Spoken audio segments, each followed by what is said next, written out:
The ജേർണലിസ്റ്റിലേക്ക് യുദ്ധം ഏതാണ്ട് ഒരു മാസത്തിലേക്ക് എത്തുകയാണ്. അമേരിക്കൻ പ്രസിഡന്റ് ഡൊണാൾഡ് ട്രംപിന്റെ കണക്കുകൂട്ടലുകൾ ശരിയായിരുന്നുവെങ്കിൽ, ഇസ്രായേൽ പ്രധാനമന്ത്രി ബെഞ്ചമിൻ നെതന്യാഹുവിന്റെ വിശ്വാസങ്ങൾ കൃത്യമായിരുന്നുവെങ്കിൽ ഇതോടകം യുദ്ധം അവസാനിക്കേണ്ടതാണ്.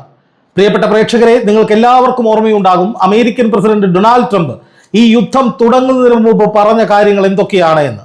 ഇറാന്റെ പരമാധികാരം തങ്ങളുടെ കയ്യിലേക്ക് വരും, അതായത് ഇറാനിൽ ഇനി ആര് ഭരിക്കണമെന്ന് താൻ തീരുമാനിക്കുമെന്നാണ് ആയത്തുള്ള അലി ഖാംനെയുടെ കൊലപാതകത്തിന് പിന്നാലെ ട്രംപ് വീമ്പിളക്കിയത്. ഇസ്രായേൽ പ്രധാനമന്ത്രി ബെഞ്ചമിൻ നെതന്യാഹു അതേ സമയത്ത് പറഞ്ഞു, ഇനി ഒരു ഭീഷണി ഇറാന്റെ ഭാഗത്ത് നിന്ന് ഇസ്രായേലിന് ഉണ്ടാകില്ല, മുഴുവൻ ഭീഷണികളും അവസാനിപ്പിക്കുന്ന വിധത്തിൽ ഞങ്ങൾ ഇടപെട്ടു കഴിഞ്ഞുവെന്ന്. ഈ വാചക കസർത്തുകൾ കഴിഞ്ഞ് ഏതാണ്ട് ഒരു മാസത്തിലെത്തി നിൽക്കുമ്പോൾ എന്താണ് ഇപ്പോഴത്തെ അവസ്ഥ എന്ന് നമുക്ക് പരിശോധിക്കാം. അമേരിക്കയുടെ അടപ്പിളകിയിരിക്കുകയാണ്. ഇസ്രായേലിലെ പ്രധാനപ്പെട്ട നഗരങ്ങളെല്ലാം തീ നരകങ്ങളായി മാറിയിരിക്കുകയാണ്. ഇന്നലെ രാത്രിയും വന്ന വാർത്തകൾ പരിശോധിക്കുമ്പോൾ മനസ്സിലാകുന്ന കാര്യം, ഇസ്രായേലിലെ പ്രധാനപ്പെട്ട നഗരങ്ങൾ, സെൻട്രൽ ഇസ്രായേലിലെ ടെല്ലവീവ്, അതുപോലെ ഹൈഫ, ജെറുസലേം തുടങ്ങിയ തന്ത്രപ്രധാനമായ കേന്ദ്രങ്ങൾ അഗ്നിക്കിരയായിക്കൊണ്ടേയിരിക്കുന്നു. ഇസ്രായേലിന്റെ അയൺ ഡോം എന്ന വിഖ്യാതമായ വ്യോമ പ്രതിരോധ മിസൈൽ പ്രതിരോധ സംവിധാനങ്ങൾ തകർത്തുകൊണ്ട് ക്ലസ്റ്റർ ബോംബുകൾ അടക്കമുള്ള നൂതനമായ മിസൈലുകളും ബോംബുകളും ഉപയോഗിച്ച് ഇസ്രായേലിനെ അടിച്ച് തകർത്തുകൊണ്ടിരിക്കുകയാണ് ഇറാൻ. അവിടെ നിന്ന് കൂടുതൽ വിവരങ്ങൾ പുറത്തു വരില്ല, കാരണം സമ്പൂർണമായ സെൻസർഷിപ്പാണ്, നമുക്കൊക്കെ അറിയാം. പക്ഷേ വലിയ നാശനഷ്ടങ്ങൾ, വലിയ ആക്രമണങ്ങൾ, വലിയ തോതിലുള്ള മാനുഷിക പ്രശ്നങ്ങൾ, അതായത് ജനങ്ങൾക്ക് പരിക്കേൽക്കുകയും ജോലിക്കോ വീടിന് പുറത്തോ ബങ്കറുകളിൽ നിന്ന് പുറത്തോ ഇറങ്ങാൻ കഴിയാത്ത സാഹചര്യം അടക്കം ഒരു വലിയ സാമൂഹ്യ പ്രശ്നവും ഇസ്രായേലിൽ ഉണ്ടായിരിക്കുകയാണ്. കാരണം ചരിത്രത്തിൽ എവിടെയും ഇത്രയും നാൾ നീണ്ടുനിന്ന പ്രഹരം ഇസ്രായേലിന് ഏറ്റുവാങ്ങേണ്ടി വന്നിട്ടില്ല. അല്ലെങ്കിൽ ഇസ്രായേൽ ഗസയിൽ സാധാരണക്കാരന്റെ നെഞ്ചത്ത് ബോംബിടുന്ന പോലത്തെ പരിപാടിയല്ല ഇറാന് നേരെ നടന്നാൽ ഉണ്ടാവുക എന്ന് ഇസ്രായേൽ സ്വപ്നത്തിൽ പോലും കരുതിയിട്ടുണ്ടാകില്ല. അതുകൊണ്ടാണ് എല്ലാ വിധത്തിലുള്ള ആത്മവിശ്വാസവുമായി ഇറങ്ങിത്തിരിച്ച് യുദ്ധത്തിലും കനത്ത പ്രഹരം ഇസ്രായേലിന് ലഭിച്ചുകൊണ്ടിരിക്കുന്നത്. ഇസ്രായേലിന് നാശനഷ്ടങ്ങൾ ഉണ്ടായി എന്ന് പറഞ്ഞ് സന്തോഷിക്കുകയല്ല കേട്ടോ. പക്ഷേ പറയാനുള്ള കാര്യം, യുദ്ധം കൊണ്ട് എവിടെയും ഒരു സമാധാനവും ഒരു പ്രശ്നവും പരിഹരിക്കപ്പെടുകയില്ല എന്ന് വീണ്ടും വീണ്ടും വീണ്ടും തെളിയിക്കപ്പെട്ടുകൊണ്ടേയിരിക്കുകയാണ്. നോക്കുക, ഇസ്രായേൽ ഗസയിൽ കയറി ആക്രമണം നടത്തി 10,000-കണക്കിന് സാധാരണക്കാരെ കൊന്നുതള്ളി. എന്നിട്ടും ആ യുദ്ധത്തിലെ പ്രഖ്യാപിത ലക്ഷ്യങ്ങൾ നേടിയെടുക്കാൻ ഇസ്രായേലിന് സാധിച്ചിരുന്നില്ല. ആ പാഠം ഉണ്ടായിട്ടും വീണ്ടും ഒരു യുദ്ധത്തിലേക്ക് ഇറങ്ങിത്തിരിച്ചു. അതും നിരായുധരായ ഗസയിലെ പാവപ്പെട്ട ജനങ്ങളെ പോലെ അല്ലാത്ത വലിയ ആയുധശേഷിയുള്ള, ശക്തമായി വെല്ലുവിളിക്കുന്ന ഒരു രാജ്യത്തിന് നേരെയാണ് ഇസ്രായേൽ യുദ്ധത്തിന് ഇറങ്ങിത്തിരിച്ചത്. അവിടെ അമേരിക്കയുടെ പിന്തുണയോടുകൂടി തങ്ങൾക്കിഷ്ടമുള്ള ആളുകൾ ഭരിക്കുന്ന ഒരു സാഹചര്യം ഉണ്ടാകുമെന്ന് ഇസ്രായേൽ വിശ്വസിച്ചു. പക്ഷെ അത് നടന്നില്ലെന്ന് മാത്രമല്ല, ഇറാന്റെ ഭാഗത്തു നിന്ന് അതിമാരകമായ, അതിശക്തമായ ആക്രമണങ്ങൾ തുടർച്ചയായി ഏറ്റുവാങ്ങേണ്ട ഗതികേടിലേക്ക് ഇസ്രായേൽ എത്തി നിൽക്കുകയാണ്. പിന്നെ എന്തിനായിരുന്നു ഈ യുദ്ധം? അതായത് ഒരു യുദ്ധ നേട്ടങ്ങളും നേടിയെടുക്കാൻ കഴിയാത്ത, ഇറാന്റെ ഭീഷണി അവസാനിപ്പിക്കാൻ കഴിയാത്ത, ഇറാന്റെ ഭരണകൂടത്തെ തങ്ങൾക്ക് അനുകൂലമാക്കി മാറ്റാൻ കഴിയാത്ത, ഇറാന്റെ ബാലിസ്റ്റിക് മിസൈലുകളെ ഒരു തരത്തിലും ഇല്ലായ്മ ചെയ്യാൻ കഴിയാത്ത ഒരവസ്ഥയിൽ പിന്നെ എന്തിനായിരുന്നു ഈ യുദ്ധമെന്ന് ചോദിച്ചാൽ അതിന് കൃത്യമായ ഉത്തരം പറയാനാകാതെ നെതന്യാഹുവും ട്രംപും നിലവിട്ട് പെരുമാറുന്ന, അല്ലെങ്കിൽ പതറിപ്പോകുന്ന സാഹചര്യങ്ങളാണ്, അല്ലെങ്കിൽ ചിത്രങ്ങളാണ് നമ്മളിപ്പോൾ കണ്ടുകൊണ്ടിരിക്കുന്നത്. ഏറ്റവും പ്രധാനമായി കഴിഞ്ഞ മണിക്കൂറുകളിൽ ട്രംപ് നടത്തിയ ചില പരാമർശങ്ങൾ, അത് അദ്ദേഹത്തിന് സ്ഥലകാല ബുദ്ധി ഉണ്ടോ എന്ന സംശയം സാധാരണക്കാർക്ക് ഉണ്ടാക്കുന്ന വിധത്തിലേക്ക് വളരെ തലതിരിഞ്ഞ ചില പരാമർശങ്ങളായിരുന്നു. ഒന്ന് പറഞ്ഞത്, ഇറാന് 15 നിർദ്ദേശങ്ങൾ മുന്നോട്ട് വയ്ക്കുകയാണ്. അത് പാകിസ്ഥാൻ വഴിയാണ് അത് ചെയ്തത്. ഇറാന് മുന്നിൽ ഞങ്ങൾക്ക് 15 കാര്യങ്ങൾ പറയാനുണ്ട്, ഇത് അംഗീകരിച്ചാൽ ഞങ്ങൾ യുദ്ധം നിർത്താമെന്ന് ട്രംപ് പറയുന്നു.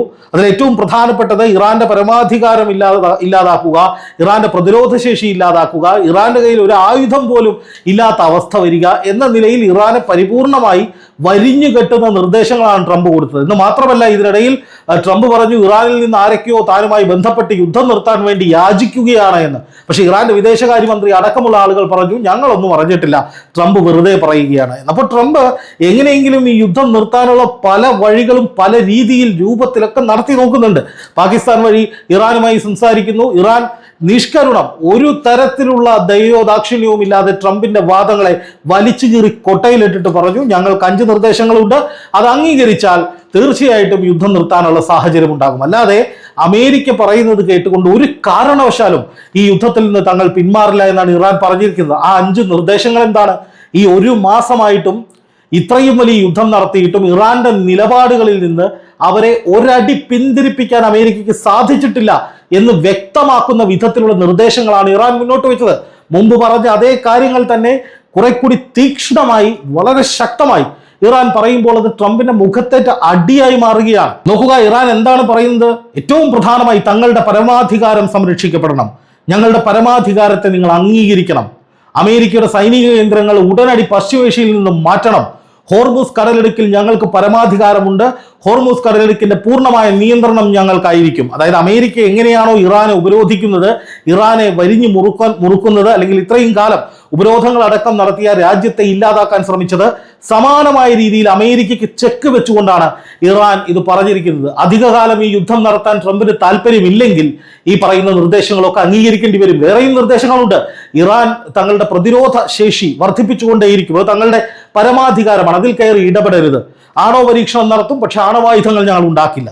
അതോടൊപ്പം ട്രംപിന് നൽകിയിരിക്കുന്ന ഏറ്റവും വലിയ മുന്നറിയിപ്പ്, ഇനി മേലാൽ ഇറാന് നേരെ യുദ്ധവുമായി വരരുത്. ഇത്രയും കാര്യങ്ങൾ ഉറപ്പ് നൽകുകയാണെങ്കിൽ ഇപ്പോഴുള്ള പ്രശ്നങ്ങളിൽ ഒരു പരിഹാരം കണ്ടെത്തുന്നതിനെ കുറിച്ച് നമുക്ക് ചർച്ച ചെയ്യാമെന്നാണ് ഇറാൻ പറഞ്ഞത്. ഇത് നേരിട്ടുള്ള ഒരു ചർച്ചയല്ല, മറിച്ച് പരോക്ഷ ചർച്ചയാണ്, മധ്യസ്ഥർ വഴിയാണ് ഈ ചർച്ചകൾ നടക്കുന്നത്. പക്ഷെ എന്ത് തന്നെയായാലും അമേരിക്കയുടെയും ഇസ്രായേലിന്റെയും പ്രഖ്യാപിത നിലപാട് ഓർത്തു വയ്ക്കുക. ഈ യുദ്ധം പശ്ചിമേഷ്യയെ മുഴുവൻ അപകടത്തിലാക്കിയ, ലോകം മുഴുവൻ വലിയ തോതിൽ ഭീതി വിതച്ചുകൊണ്ട്, ആശങ്ക വിതച്ചുകൊണ്ട് തുടങ്ങി വെച്ച ഈ യുദ്ധത്തിന് കാരണക്കാർ അമേരിക്കയും ഇസ്രായേലുമാണ്. പക്ഷേ 1 മാസത്തിലേക്ക് അടുക്കുമ്പോൾ ഒരു തരത്തിലുള്ള നേട്ടവും ഉണ്ടാക്കാൻ അവർക്ക് കഴിഞ്ഞിട്ടില്ല. ശരിയാണ്, ആയത്തുള്ള അലി ഖാംനെയി എന്ന പരമാധികാരിയെ വധിക്കുന്നു, തുടർന്ന് പല ആളുകളെയും, പല തലപ്പത്തുള്ള ആളുകളെയും, പിന്നീട് വന്ന ആളുകളെയും ഒക്കെ വധിക്കുന്നുണ്ട്. ഏറ്റവും ഒടുവിൽ ഹോർമുസ് കടലിടുക്കിൽ ഇറാന്റെ ചുമതലയുണ്ടായിരുന്ന നാവികസേന തലവനെ വരെ വധിച്ചു എന്ന് വാർത്തകൾ വരുന്നുണ്ട്. പക്ഷേ അതുകൊണ്ടൊന്നും ഇറാന്റെ ശക്തിക്ക് എന്തെങ്കിലും കുറവുണ്ടായതായി ആരെങ്കിലും കണ്ടോ, അറിഞ്ഞോ എന്നുള്ളതാണ് ചോദ്യം. ഇപ്പൊ ഇറാന്റെ വാതക പ്ലാന്റിന് നേരെ ആക്രമണം നടന്നാൽ ഗൾഫ് രാജ്യങ്ങളിലെ പ്രധാനപ്പെട്ട ഓയിൽ റിഫൈനറികൾക്ക് നേരെയും അതുപോലെ തന്നെ എണ്ണ സംഭരണശാലകളിലേക്കും ആക്രമണം നടക്കുകയാണ്. അത് കേവലം ഗൾഫ് രാജ്യങ്ങളെ മാത്രമല്ല ബാധിക്കുക, അത് ലോകത്തെ മുഴുവൻ ബാധിക്കുന്ന ഒരു വലിയ പ്രശ്നമായി മാറി. ഇന്നിപ്പോ പലരും ശ്രദ്ധിച്ചിട്ടുണ്ടാകും, നയാര പെട്രോളിനും ഡീസലിനും ഇന്ത്യയിൽ വില വർദ്ധിപ്പിച്ചിരിക്കുന്നു. 4 രൂപയും 3 രൂപയും വെച്ചാണ് കൂട്ടിയിരിക്കുന്നത്. ഈ യുദ്ധം ഇനിയും അനന്തമായി നീണ്ടാൽ പൊതുമേഖലാ എണ്ണ കമ്പനികൾ എണ്ണവില വർദ്ധിപ്പിക്കില്ല എന്ന് ആര് കണ്ടു? ആർക്കുറപ്പ് പറയാൻ കഴിയും? നമുക്ക് ആവശ്യമായ എണ്ണയും വാതകവും ഒക്കെ ഈ ഹോർമുസ് കടലിടുക്ക് വഴി കൊണ്ടുവരാം എന്നത് ശരിയാണെങ്കിലും ഇറാനുമായുള്ള നയതന്ത്ര ബന്ധം ഉപയോഗിച്ച് നമ്മുടെ രാജ്യത്തിന്റെ ഭരണാധികാരികൾ അതിനുള്ള വഴി ഉണ്ടാക്കിയിട്ടുണ്ട്. എങ്കിലും അതും എത്ര നാൾ അങ്ങനെ തുടർന്നു പോകുമെന്നതിൽ ഒരു ഉറപ്പുമില്ല. കാരണം ഇറാൻ കടുപ്പിച്ചുകൊണ്ടേയിരിക്കുകയാണ്. എന്തായാലും ഇപ്പോൾ ഒരു വെടിനിർത്തലിലേക്ക് അമേരിക്ക പോയിരിക്കുന്നു. 5 ദിവസമാണ് വെടിനിർത്തൽ പ്രഖ്യാപിച്ചിരിക്കുന്നത്. പക്ഷേ ഈ വെടിനിർത്തൽ എന്ന് പറയുന്നത് കൂടുതൽ സന്നാഹത്തെ കൊണ്ടുവരാനുള്ള ഒരു ബ്രേക്കായി അമേരിക്ക കണക്കാക്കുന്നു എന്നാണ് ഉയരുന്ന വിലയിരുത്തലുകൾ. അതായത് 2000-ലധികം വരുന്ന സൈനികരുടെ ഒരു വലിയ പട ഇറാനിലേക്ക് പോവുകയാണത്രേ. അങ്ങനെ ഒരു വാർത്ത വന്നപ്പോൾ തന്നെ അമേരിക്കയുടെ ഏറ്റവും പ്രധാനപ്പെട്ട USS എബ്രഹാം ലിങ്കൺ എന്ന കപ്പലിന് നേരെ ആക്രമണം നടന്നതായി ഇറാൻ പറയുന്നു. അതുപോലെ തന്നെ F-18 എന്ന് പറയുന്ന യുദ്ധവിമാനത്തിന് നേരെ, അമേരിക്കയുടെ ഏറ്റവും പ്രസ്റ്റീജിയസ് ആയിട്ടുള്ള ഒരു യുദ്ധവിമാനമാണ് F-18, അതിനു നേരെ ആക്രമണം നടത്തിയിരിക്കുന്നു ഇറാൻ. ഇതിന്റെയൊക്കെ അർത്ഥമെന്ന് പറഞ്ഞാൽ ഇത്ര ദിവസമായിട്ടും ഇറാനെ ഏതെങ്കിലും തരത്തിൽ ഭയപ്പെടുത്തി വരുതിയിൽ നിർത്താനുള്ള സകല ശ്രമങ്ങളും ഇല്ലാതായിരിക്കുന്നു എന്നുള്ളതാണ്. ഇതിനൊരു ആലങ്കാരികമായ ഒരു പദം ഉപയോഗിച്ച് പറയുകയാണെങ്കിൽ ഇറാനെ തീർക്കാൻ ഇറങ്ങിപ്പുറപ്പെട്ട ട്രംപും നെതന്യാഹുവും തീർന്നു എന്ന നിലയിൽ തന്നെ വേണമെങ്കിൽ പറയാം. കാരണം അവർക്ക് വിജയിക്കാൻ സാധിക്കുന്നില്ല, അവരുടെ ആത്മവിശ്വാസം ചോർന്നു പോവുകയാണ്. അവരുദ്ദേശിച്ചതുപോലെ ഒന്നുമല്ല യുദ്ധം മുന്നോട്ട് പോകുന്നത്. ഏതൊക്കെ തരത്തിൽ ഇറാനെ ദുർബലമാക്കാമെന്ന് കരുതി ഓരോരോ ആക്രമണങ്ങൾ ആസൂത്രണം ചെയ്യുമ്പോഴും അതിനൊക്കെ അതിനേക്കാൾ ശക്തമായ രീതിയിൽ, തത്തുല്യമായ രീതിയിലുള്ള പ്രഹരങ്ങളാണ് കിട്ടിക്കൊണ്ടിരിക്കുന്നത്. ഇപ്പൊ ടെഹ്റാനിലേക്ക് ആക്രമണങ്ങൾ നടന്നുകൊണ്ടിരിക്കുന്നുണ്ട്.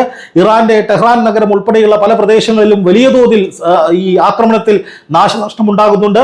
സമാനമായ തിരിച്ചടികൾ നടക്കുന്നുണ്ട് ഇസ്രായേലിലേക്കും. ലെബനനിൽ നിന്ന് ഹിസ്ബുള്ളയും വലിയ തോതിൽ ഇസ്രായേലിലേക്ക് ആക്രമണം നടത്തുന്നുണ്ട്.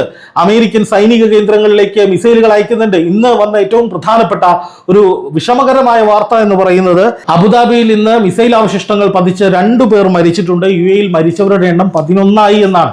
ഗൾഫ് മേഖലയിൽ നമ്മുടെ പ്രവാസി സഹോദരങ്ങളടക്കം ഒരുപാട് പേർ, നമ്മൾ ഇന്ത്യക്കാർ ജോലി ചെയ്യുന്നുണ്ട്, നമ്മുടെ സഹോദരങ്ങൾ ജോലി ചെയ്യുന്നുണ്ട്, അതിപ്പോ ഇസ്രായേലിലാണെങ്കിലും ഒക്കെയുണ്ട്. അപ്പോൾ ഈ യുദ്ധം നടക്കുന്നത് കൊണ്ട് നമ്മുടെ രാജ്യത്തുള്ള ആളുകളെ പോലും ഭീതിയിലാക്കുന്ന, അപകടത്തിലാക്കുന്ന വലിയ സംഭവങ്ങൾ ഉണ്ടായിക്കൊണ്ടിരിക്കുകയാണ്. അതുകൊണ്ടാണ് തുടക്കം മുതലേ നമ്മൾ പറയുന്നത് അമേരിക്കയും ഇസ്രായേലും ചെയ്ത് ശരിയല്ല. യുദ്ധം എന്നുള്ളത് കൊണ്ട് ഒരു തരത്തിലുള്ള പ്രശ്നപരിഹാരവും എവിടെയും ഉണ്ടാകുന്നില്ല. ഇപ്പൊ ഇസ്രായേൽ ഹമാസ് യുദ്ധം ഏതാണ്ട് 2.5 വർഷക്കാലത്തോളം നീണ്ടു നിന്നു. അതുകൊണ്ട് എന്തൊക്കെ നേട്ടങ്ങൾ ഉണ്ടായി എന്ന് ആലോചിച്ച് നോക്കുക. അതുപോലെ തന്നെ യുക്രൈൻ റഷ്യ യുദ്ധം 3-4 വർഷത്തോളമായി തുടരുകയാണ്. അതുകൊണ്ട് ഈ യുദ്ധത്തിന് ഇറങ്ങിയവർക്ക് എന്തൊക്കെ നേട്ടങ്ങൾ ഉണ്ടായി എന്ന് നോക്കുക. നഷ്ടങ്ങളാണ് എല്ലായിടത്തും ഉണ്ടായത്. ആ യുദ്ധങ്ങൾ പോലെയല്ല ഇത് ആദ്യമേ തന്നെ ഇറാൻ പറഞ്ഞു ഇതൊരു മേഖലാ യുദ്ധമായി വളരും, മേഖലാ യുദ്ധമായി മാറിക്കഴിഞ്ഞിരിക്കുന്നു. ഇനിയും ഈ വിധത്തിൽ മുന്നോട്ട് പോയാൽ അമേരിക്കയ്ക്കും വലിയ തകർച്ചയുണ്ടാകും, ഇസ്രായേലിനും വലിയ തകർച്ചയുണ്ടാകും. പക്ഷേ ഇവരെ സംബന്ധിച്ച് ഇവർക്ക് ഈ യുദ്ധം അവസാനിപ്പിക്കാൻ കഴിയുന്നില്ല. പല വിധത്തിൽ ട്രംപ് നിർദ്ദേശങ്ങൾ മുന്നോട്ട് വയ്ക്കുന്നു. ട്രംപ് കൂടുതൽ സൈന്യത്തെ ഇറക്കുമെന്ന് പറയുന്നു, ഞങ്ങൾ വീണ്ടും ആക്രമിക്കുമെന്ന് പറയുന്നു. ഇസ്രായേൽ ആണെങ്കിൽ ഇറാന് നേരെ കൂടുതൽ ആക്രമണങ്ങൾ നടത്തുന്നു. ഏറ്റവും ഒടുവിൽ ഇറാന്റെ ആണവ കേന്ദ്രം നിലനിൽക്കുന്ന ഇസ്ഫഹാൻ എന്ന് പറയുന്ന മേഖലയിലേക്ക് വലിയൊരു ആക്രമണം നടത്തി ഇസ്രായേൽ എന്നാണ് വാർത്തകൾ വന്നത്. പക്ഷേ അതിന് ശക്തമായ തിരിച്ചടി ഇറാൻ കൊടുക്കുകയാണ്. അല്ലാതെ അത് കണ്ട് പേടിച്ച് പിന്മാറുന്ന ഒരു സാഹചര്യമില്ല. മരണം അല്ലെങ്കിൽ രക്തസാക്ഷിത്വം മഹത്തരമാണെന്ന് കരുതുന്ന ഒരു ജനതയാണ്, ഒരു സൈന്യമാണ് ഇറാനിലുള്ളത്. അപ്പോൾ അവിടേക്ക് കൂടുതൽ ആക്രമണങ്ങൾ നടത്തുമ്പോൾ അവർ വലിയ തോതിൽ പ്രകോപിതരാകും. ആ പ്രകോപനത്തിന്റെ റിട്ടാലിയേഷൻ എന്ന് പറയുന്നത് ഈ ഒരു മേഖലാ യുദ്ധം എന്ന നിലയിൽ പല ഗൾഫ് രാജ്യങ്ങളെയും ബാധിക്കുന്ന വിധത്തിലേക്ക് ആഗോളതലത്തിൽ ഹോർമുസ് കടലിടുക്കിൽ ഇപ്പോഴും തുറക്കാൻ കഴിഞ്ഞിട്ടില്ല. അവിടെ ഇത്രയും 1 മാസക്കാലമായി ട്രംപ് തലകുത്തി നിന്നിട്ടും അതിലെ ഒരു കപ്പൽ വിടാനായിട്ട് അവരുടെ ഒരു കപ്പൽ കൊണ്ടുപോകാൻ കഴിഞ്ഞിട്ടില്ല. എണ്ണ വിപണിയിൽ ഇത് പ്രതികൂലമായി ബാധിക്കുന്നുണ്ട്. വലിയ തോതിലുള്ള മാന്ദ്യത്തിലേക്ക് കാര്യങ്ങൾ പോകും. അപ്പൊ ട്രംപും നെതന്യാഹുവും ഒരു യുദ്ധം തുടങ്ങി വെച്ചു എന്നതിനപ്പുറത്തേക്ക്, അത് ലോകത്തിന് വലിയ ദുരന്തമായി മാറി എന്നതിനപ്പുറത്തേക്ക് നേട്ടം എന്നൊന്ന് അമേരിക്കയ്ക്കോ ഇസ്രായേലിനോ ഇതുവരെ അവകാശപ്പെടാനില്ല എന്നുള്ളതാണ് ഇതിൽ ഏറ്റവും പ്രധാനപ്പെട്ട കാര്യം. ഈ വിധത്തിൽ കാര്യങ്ങൾ പോവുകയാണെങ്കിൽ ട്രംപിനും നെതന്യാഹുവിനും അത് വലിയ തിരിച്ചടിയാകുമെന്ന് മാത്രമല്ല, ലോകത്തിന് തന്നെ വലിയ ഭീഷണിയാകുന്ന മാന്ദ്യമടക്കമുള്ള വിലക്കയറ്റമടക്കമുള്ള വലിയ പ്രശ്നങ്ങൾ ഉണ്ടാകും. അതിന്റെ ഉത്തരവാദിത്വത്തിൽ നിന്ന് ട്രംപിനും നെതന്യാഹുവിനും ഒഴിഞ്ഞു മാറാൻ കഴിയില്ല എന്നതും അവർക്കൊരു വലിയ കുരുക്കായി മാറുന്നു എന്ന് തന്നെയാണ് യാഥാർത്ഥ്യം. ആ 2 ഭരണാധികാരികളോടുള്ള ജനപ്രീതി ഇല്ലാതാവുകയും ലോകത്തിന് മുന്നിൽ അവർ മറുപടി പറയേണ്ട സാഹചര്യവും വരും. അതായത് യുദ്ധം തുടങ്ങിയവർ വാളെടുത്തവൻ വാളാൽ എന്ന് പറയുന്നത് പോലെ ഈ യുദ്ധം തുടങ്ങി വെച്ച് അട്ടഹസിച്ചവർ തന്നെ ഈ യുദ്ധം കൊണ്ട് കുടുങ്ങിപ്പോകുന്ന വലിയ പ്രശ്നത്തിലേക്ക് പോകുന്ന സാഹചര്യം ഉരുത്തിരിഞ്ഞ് വരികയാണ് എന്നുള്ളതാണ് യാഥാർത്ഥ്യം.